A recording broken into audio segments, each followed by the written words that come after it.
València es converteix en el mercat immobiliari més dinàmic d'Espanya, segons un informe de l'empresa Engel & Walkers.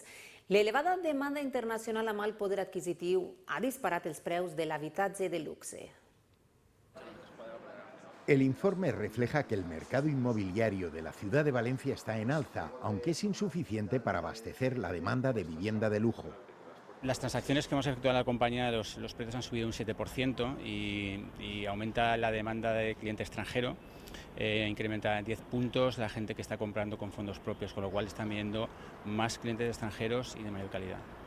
La mayor parte de los compradores no nacionales son de la Unión Europea, aunque los compradores extracomunitarios ya rondan el 15%. México, Estados Unidos ha repuntado este último año y también clientes rusos, aunque desde hace algún tiempo por las limitaciones financieras han prácticamente desaparecido. Más del 40% de los distritos de la ciudad de Valencia sobrepasan los 3.000 euros el metro cuadrado de compra. En alquiler, todos superan los 10 euros el metro cuadrado, pero eso no es nada si lo comparamos.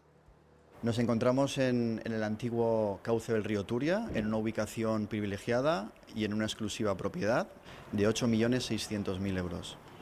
680 metros cuadrados a 12.500 euros el metro cuadrado. Una propiedad que, si se llega a vender, posicionaría a Valencia en otro nivel inmobiliario. Forbes y nómadas digitales han situado a Valencia en el radar de las ciudades más atractivas para los inversores. Climatología y gastronomía, pero sobre todo los precios de la vivienda en comparación a otras urbes europeas.